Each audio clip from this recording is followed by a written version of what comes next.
नमस्कार, मैं प्रतिभा खेड़े आपका स्वागत करती हूँ अपने YouTube चैनल नॉलेज रैन में, जहाँ हम कक्षा 10वीं की सीरीज़ हल कर रहे हैं। अगर आपको इसके पहले के प्रश्न देखने हैं तो आप चैनल की प्लेलिस्ट में जाकर उन्हें देख सकते हैं। और यदि आपको मेरे वीडियोस पसंद आ रहे हैं तो कृपया इन्हें शेयर करिए, लाइक करिए और चैनल को सब्सक्राइब करिए। आज हम प्रश्नावली 4.2 का प्रश्न नंबर 4 देखेंगे।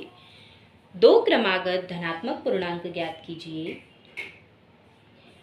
जिनके वर्गों का योग 365 हो। यहाँ हमें पूर्णांक कैसे दिए हैं? क्रमागत दिए हुए हैं।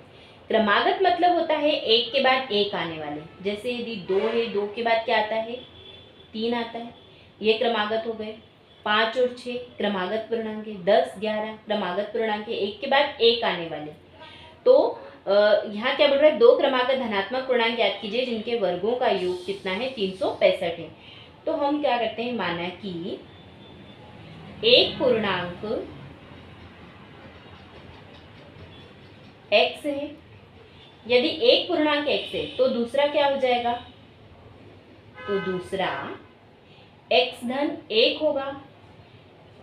क्यों? जैसे 2 है, 2 का अगला 3 है, तो अगला लाने के लिए क्या करना पड़ेगा? 2 में 1 जोड़ेंगे तभी 3 आएगा। ऐसे x में हमने क्या किया? x धन 1 किया तो अगला पूर्णांक हमें मिल जाएगा।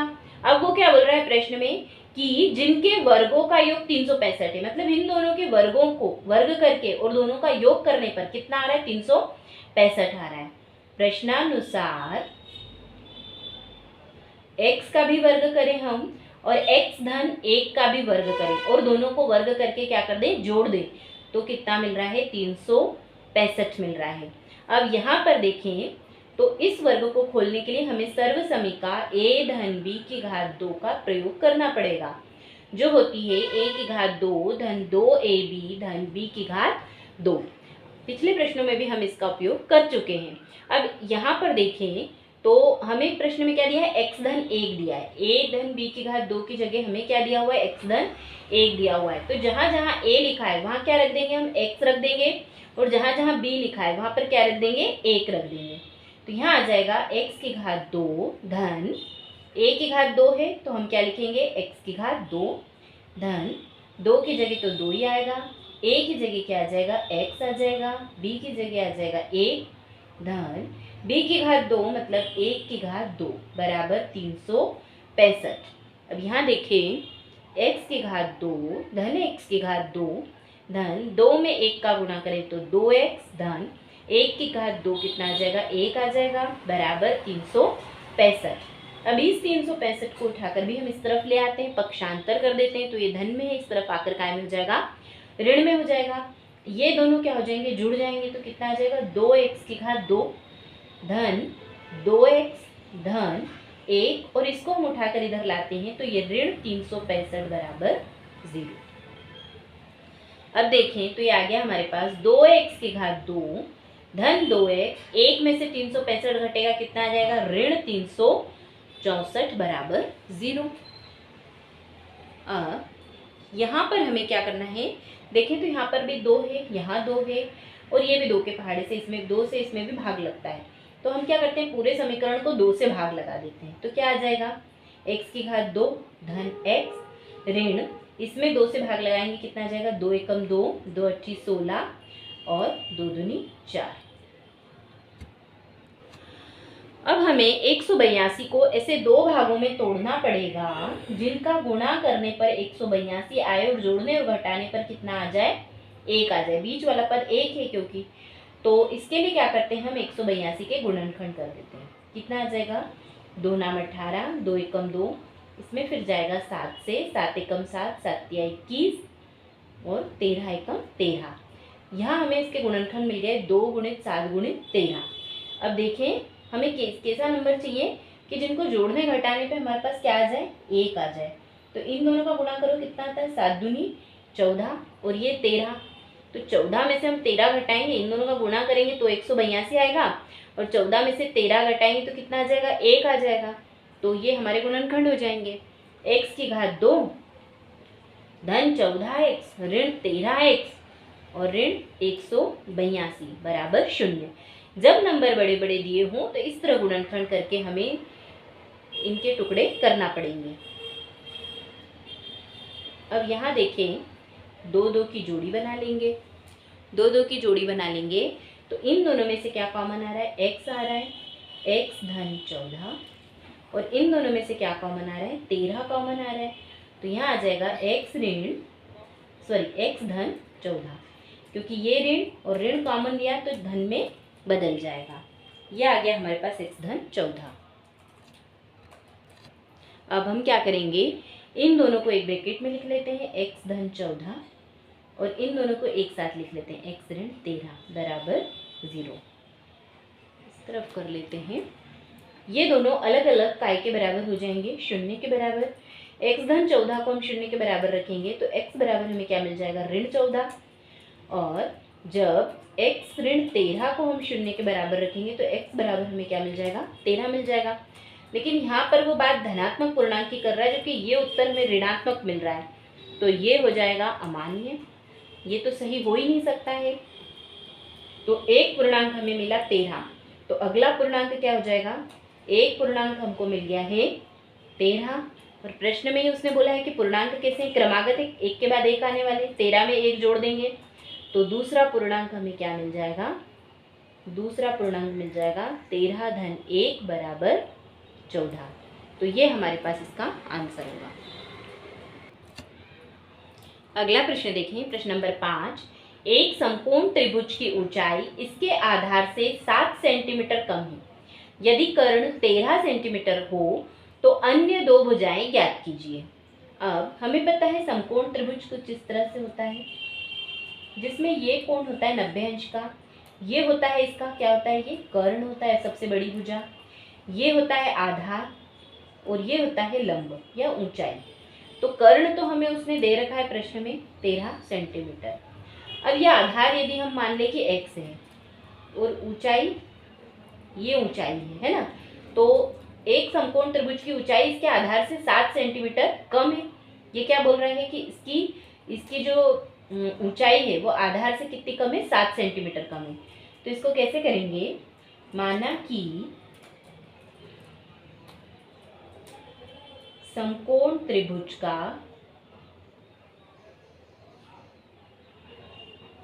आधार बराबर x सेंटीमीटर है, तो ऊंचाई कितनी हो जाएगी, ऊंचाई उसने प्रश्न में ही हमें दिया है कि आधार से 7 कम है, तो यदि आधार x है तो इससे 7 सेंटीमीटर कम इसकी क्या हो जाएगी, ऊंचाई हो जाएगी। अब कर्ण तो हमको उसने दिया ही हुआ है, क्या दिया है, 13 सेंटीमीटर प्रश्न में ही दिया है। अब हमें पता होना चाहिए कि पाइथागोरस प्रमेय क्या है। पाइथागोरस प्रमेय से कर्ण की घात 2 होती है बराबर लंब की घात 2 धन आधार की घात 2, ये होता है पाइथागोरस प्रमेय। अब हम इसमें मान रखें तो कर्ण तो हमें दिया है 13 की घात 2, लंब मतलब ऊंचाई, ऊंचाई हमारे पास कितनी है, x ऋण 7 की घात 2 हो जाएगी, धन आधार हमने क्या माना है, x माना है, तो ये हो गया x की घात 2। अब यहाँ पर इसमें इस ब्रैकेट को हल करने के लिए हमें सर्वसमीका a ऋण b की घात 2 का प्रयोग करना पड़ेगा, जो होती है a की घात 2 ऋण 2ab धन b की घात 2। अब हमें a ऋण b की घात 2 की जगह क्या दिया हुआ है, x ऋण 7 की घात 2। तो जहाँ जहाँ a लिखा है हम क्या लिखेंगे, x लिखेंगे, और जहाँ जहाँ b लिखा है हम क्या लिखेंगे, 7 लिखेंगे। तो यह आ जाएगा 13 की घात 2 बराबर a की घात 2 मतलब x की घात 2, ऋण का चिन्ह है तो ऋण b की घात 2 ऋण 2 है तो यहाँ 2 लिख लेंगे, फिर a की जगह क्या आ जाएगा, x आ जाएगा, b की जगह आ जाएगा 7 धन b की घात 2 मतलब 7 की घात 2 धन ये वाला x की घात 2, ऐसा कैसे आ जाएगा। अब इसको हम हल करें तो 13 की घात 2 मतलब कितना आ जाएगा, 169। 13 में 13 का गुणा करेंगे तो 169 आएगा, x की घात 2, 7 में 2 का गुणा करें तो कितना आ जाएगा, 14x धन 7 में 7 का गुणा करें तो 7 7 49 धन x की घात 2। अब इसको हल करें तो 169 बराबर x की घात 2 और ये वाले x की घात 2 इनको पास पास लिख लेते हैं, समान पदों को पास पास लिख लिया। ऋण 14x धन 49। अब क्या करें, इनको हल करें तो ये आ जाएगा हमारे पास 169 बराबर x और x की घात 2 और x की घात 2 दोनों जुड़ जाएंगे तो आ जाएगा 2x की घात 2 ऋण 14x धन 49। अब इसको और हल करें तो इस 169 को उठाकर हम इस तरफ ले जाते हैं तो ये क्या हो जाएगा 2x की घात 2 ऋण 14x धन 49। ये इस तरफ जाएगा तो काय हो जाएगा, ऋण में हो जाएगा, ऋण 169 बराबर 0। अब 2x की घात 2 ऋण 14x इन दोनों को हम जब हल करेंगे तो बड़ी संख्या 169 है, ऋण की है। 169 में से 49 घटेगा तो कितना आ जाएगा, 120 आ जाएगा बराबर 0। अब इस प्रश्न को इसको इधर लिख लेते हैं। 2x की घात 2 ऋण 14x ऋण 120 बराबर 0। अब यहाँ देखें तो यहाँ पर भी 2 है, यहाँ पर 14 भी जाता है, 14 में भी 2 से भाग जाता है और 120 में भी। तो हम क्या करते हैं, पूरे समीकरण को 2 से भाग लगा देते हैं तो कितना आ जाएगा, x की घात 2 ऋण 2 सती 14 2 6 12 0 बराबर 0। क्या किया हमने, 2 से भाग लगा दिया है पूरे समीकरण को। तो 2 से 2 में भाग जाएगा 1 बचेगा, 14 में भाग जाएगा 7 बचेगा, इसमें जाएगा तो 2 6 12 और 0। ये समीकरण थोड़ा सा सरल हो गया। अब यहाँ पर हम क्या करेंगे, 60 के गुणनखंड करके देखते हैं। तो हम 60 के गुणनखंड करें तो कितना आ जाएगा, या फिर इसे सीधे ही कर सकते हैं कि 60 को ऐसे 2 भागों में तोड़ना है जिनका गुणा करने पर क्या आ जाए, 60 आ जाए और जोड़ने और घटाने पे क्या है, 7 आए। तो हमको पता है कि 12 पंजे 60 होता है, 12 पंजे 60 होता है और 12 में से जब हम 5 को घटाएंगे तो कितना आएगा, 7 ही आएगा। तो इसके 2 गुणनखंड हमको क्या मिल जाएंगे, 12 और 5। तो यहाँ से देखें x की घात 2 ऋण 12x ऋण 12x धन 5x ऋण 60 बराबर 0। अब यहाँ पर 2 2 की जोड़ी बना लेंगे, इन दोनों में से x कॉमन आएगा तो x ऋण 12 आ जाएगा। धन यहाँ इन दोनों में से 5 कॉमन आएगा तो x ऋण 60 में 5 से भाग जाएगा, कितना बचेगा, 12 बचेगा। अब इन दोनों को हम एक साथ लिख लेते हैं, एक ब्रैकेट में x ऋण 12 और इन दोनों को एक साथ लिख लेते हैं x धन 5 बराबर 0। अब इन्हें अलग अलग शून्य के बराबर रखेंगे तो x ऋण 12 बराबर 0 कितना आ जाएगा, x बराबर 12 और x धन 5 बराबर 0 तो हमें मिल जाएगा x बराबर ऋण 5। तो यहाँ पर ये मान ऋणात्मक आ रहा है तो हमें पता है लंबाई तो ऋणात्मक हो नहीं सकती, इसलिए ये मान क्या हो जाएगा, अमान्य हो जाएगा। x का मान 12 आया, मतलब आधार बराबर हमारे पास कितना आया है, 12 आया है। तो ऊंचाई क्या हो जाएगी, ऊंचाई इससे 7 कम है, 7 सेंटीमीटर कम है, हमने यहाँ देखा। तो 12 में से हम 7 को घटा दें, कितना आ जाएगा हमारे पास, 5। तो हमारे पास आधार आ गया 12 सेंटीमीटर और ऊंचाई आ गई इसकी 5 सेंटीमीटर। यही हमारा क्या हो जाएगा, आंसर होगा। अगला प्रश्न देखिए, प्रश्न नंबर 6। एक कुटीर उद्योग एक दिन में कुछ बर्तनों का निर्माण करता है। एक विशेष दिन यह देखा गया कि प्रत्येक नग की निर्माण लागत उस दिन के निर्माण किए गए बर्तनों की संख्या के दुगने से 3 अधिक थी। यदि उस दिन की कुल निर्माण लागत 90 रुपये थी तो निर्मित बर्तनों की संख्या और प्रत्येक नग की लागत ज्ञात कीजिए। पहली लाइन हम देखें कि एक कुटीर उद्योग एक दिन में कुछ बर्तनों का निर्माण करता है। तो हम क्या करते हैं, मान लेते हैं, माना कि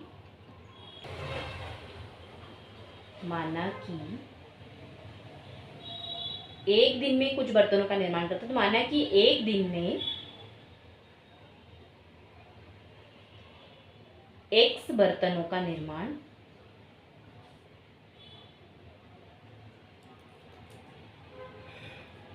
करता है। अब क्या बोल रहा है अगली लाइन में एक विशेष दिन यह देखा गया कि प्रत्येक नग की निर्माण लागत उस दिन के निर्माण किए बर्तनों की संख्या के दुगने से 3 अधिक है। तो निर्माण लागत की बात कर रहा है, मतलब जितने रुपए उसमें लग रहे हैं। तो निर्माण लागत बराबर क्या हो जाएगी, निर्माण लागत उस दिन के निर्माण किए गए बर्तनों की संख्या तो x है हमें, के दुगने से, तो x का दुगना कर दें तो कितना आ जाएगा, 2x आ जाएगा, से 3 अधिक थी। तो 3 अधिक मतलब इसमें क्या करना पड़ेगा, 3 जोड़ना पड़ेगा। इतने रुपए उसकी क्या आ रही है, लागत आ रही है एक दिन है ना। यदि उस दिन की कुल निर्माण लागत कितनी थी, 90 रुपए थी, तो निर्मित बर्तनों की संख्या और प्रत्येक नग की लागत ज्ञात कीजिए। तो ये जो निर्माण लागत है ये कितने, एक बर्तन की निर्माण लागत है ना। ये जो है हमारे पास, ये एक बर्तन की निर्माण लागत है। कितनी आ गई हमारे पास, 2x धन 3। तो प्रश्नानुसार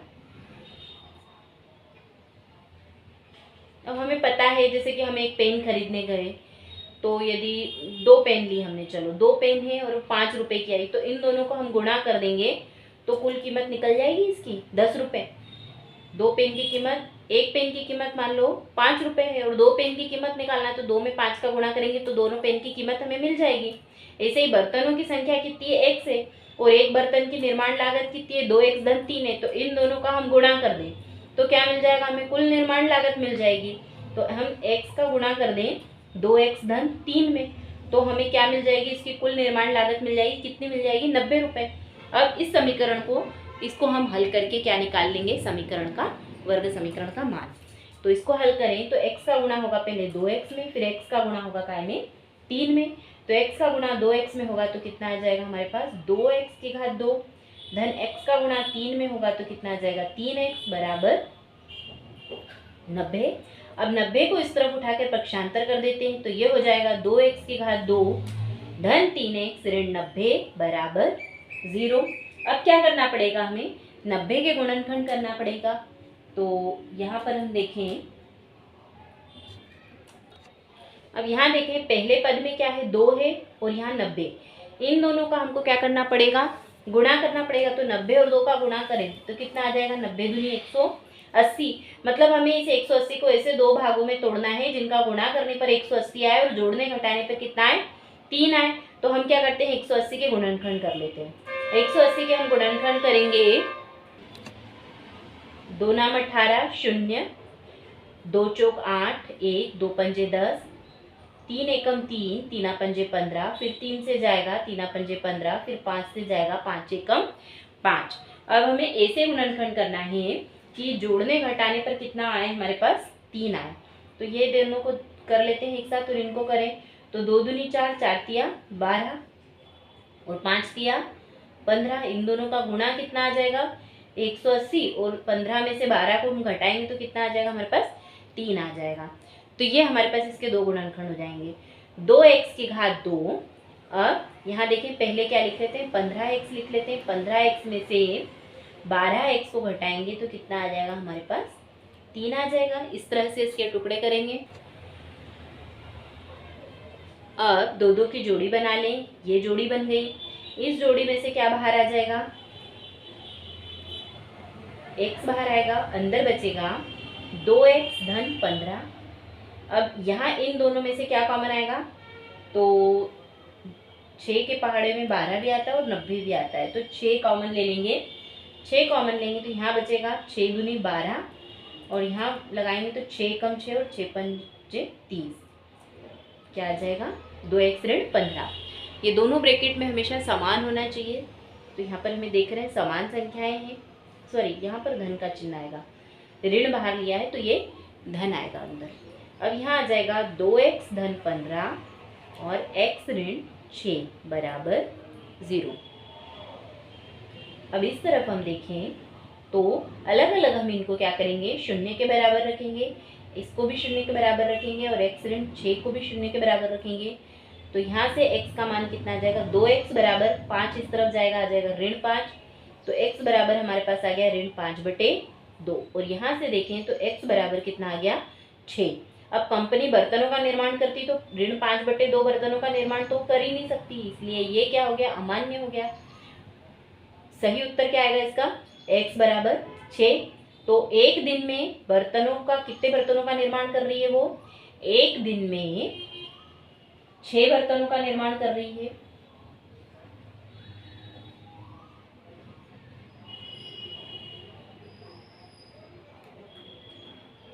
और लागत कितनी है उसकी, 2x धन 3, मतलब 2x धन 3 में हम मान रखें x का, तो 2 गुणित 6 धन 3, ये क्या आ जाएगी, इसकी लागत आएगी। तो लागत बराबर कितनी आ जाएगी हमारे पास, 6 दूनी 12 धन 3, मतलब 15 रुपये, ये आ गई इसकी लागत। तो ये हमारे पास क्या आ जाएगा इसका उत्तर।